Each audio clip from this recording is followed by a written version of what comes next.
My name is Cecile McVittie.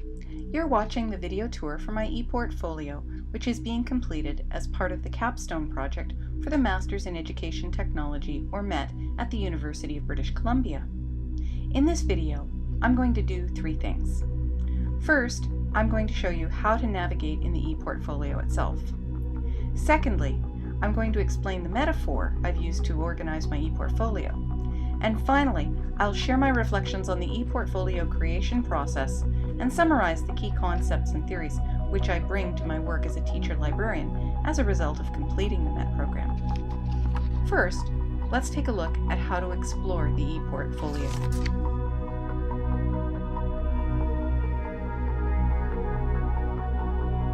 The home page is your starting point and includes this video, so that's where you should be right now.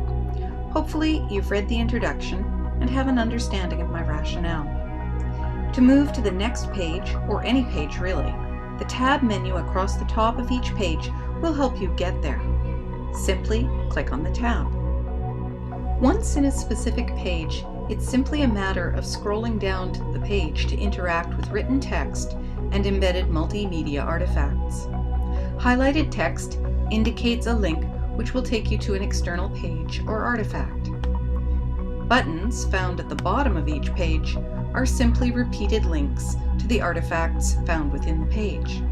I've placed these there as a redundancy in case your browser doesn't view the embedded artifacts properly. Below the buttons, you'll find tree icons, which will either take you to the previous page or the next page, depending on which direction you wish to go.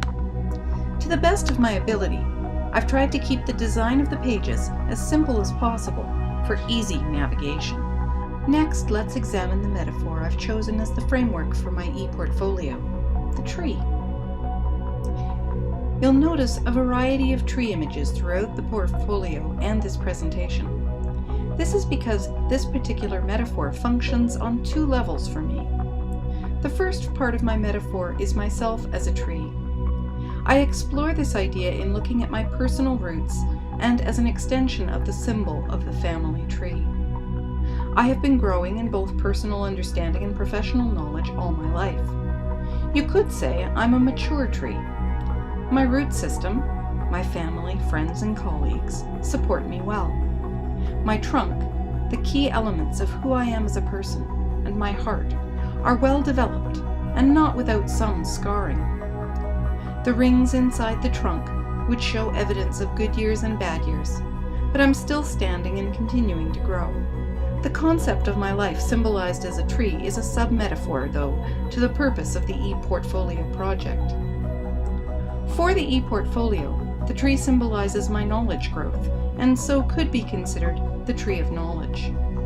Because I grew up in Canada and as a Catholic, the tree of knowledge has some negative connotations for me. The biblical implications of Eve taking an apple from the tree of knowledge of good and evil, causing the loss of innocence through enlightenment, always bothered me. How was knowledge a bad thing? However, I soon came to realize that tree symbolism reached far beyond the Christian Bible. Tree symbolism existed in Celtic culture, Asian cultures, and indigenous cultures around the world, representing growth, life cycles, and sustainability. Trees are revered for their size, strength, and life-giving nature. The semantic linkages to growth and the cycles of nature were what I wanted to tap into in my metaphor, as completing the Masters in Education Technology has definitely been a growth experience and has many times become a cyclical process as I revisited knowledge acquired at the beginning of my career or go deep into roots of assumptions I had made, correctly or incorrectly. While I could have had many branches to explore, I decided to shape the portfolio from the core of my practice, my philosophy, as the trunk, and try to organize the branches into three key areas to keep the portfolio balanced and well pruned. Finally, recognizing that completion of the MET is simply the beginning of another stage of growth, I wanted to have a section dedicated to fruit and seeds, the rewards of my studies, and possible future growth. So, let's leave this section and move into some reflections on the process of creating the ePortfolio as a summative experience.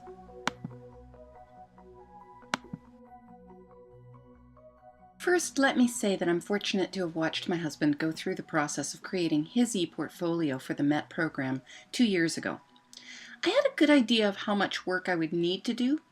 Because he had been through this process, my husband assured me he would help me, and that I would probably be able to complete both eTech 590 and eTech 510 at the same time.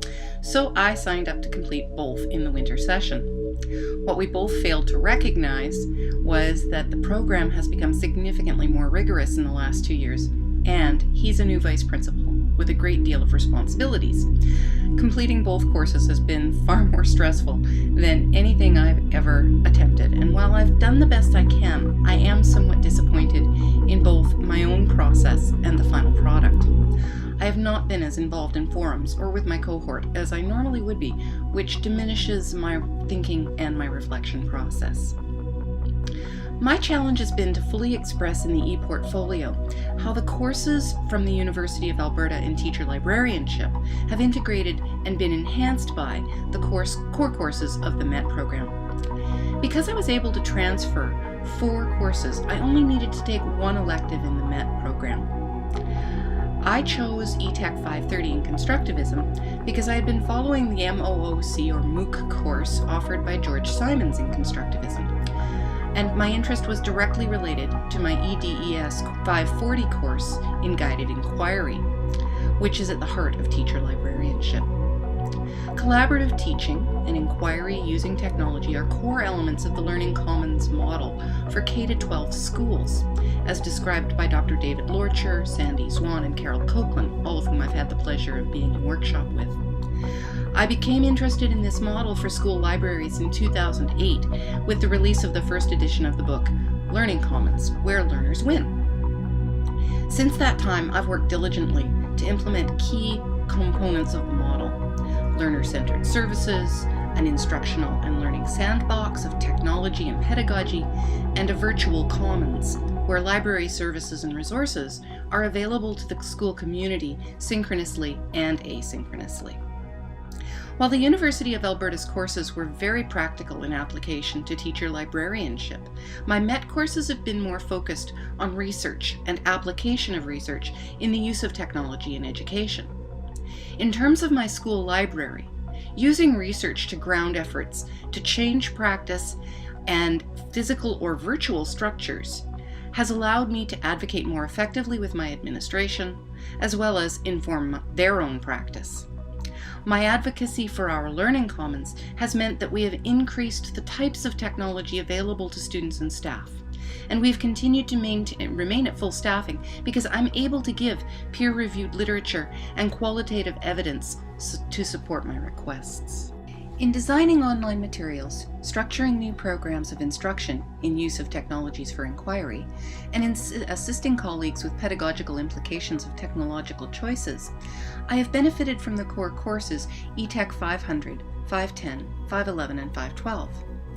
As a teacher librarian in a school hosting close to 100 international students, I'm increasingly aware of how technology and interaction with technology are culturally situated. More and more frequently, I must deal with issues of parental concern over North American standards, language misunderstandings, and the practicalities of working with personal devices set up in different languages. My focus on just-in-time instruction is increasingly stretched beyond my capacity as students seek assistance during and beyond school hours. The implications for personalized learning and the learning commons will require observation and qualitative study to ensure that students have the resources that they need to answer their burning questions. It is not possible for a single teacher librarian to meet with each individual and give assistance in inquiry or in using digital resources responsibly and effectively. The question of how best to provide curation and instruction within a limited time frame will be part of my own inquiry in the coming years. Finally, the ultimate question that I wanted to be able to answer as a result of taking the MET program was, have I acquired the skills of writing, researching, and learning that are the hallmarks of a master's level graduate? I believe that I've acquired these skills in the last 2 years. My writing is more honed, and I ask more questions than ever before. The benefit to my practice as a teacher librarian is particularly helpful when working with senior level high school students. I'm better able to model research and inquiry skills and help them organize their information searches and writing, as well as provide tools for sharing their learning with their peers and the world. I'm able to structure online learning environments, as evidenced by my Web 2.0 course and the wikis and blogs I've created, and can determine the best tools needed for pedagogical models and needs and learning. Most importantly, my passion for learning continues to grow even as I enter the last decade of my teaching career.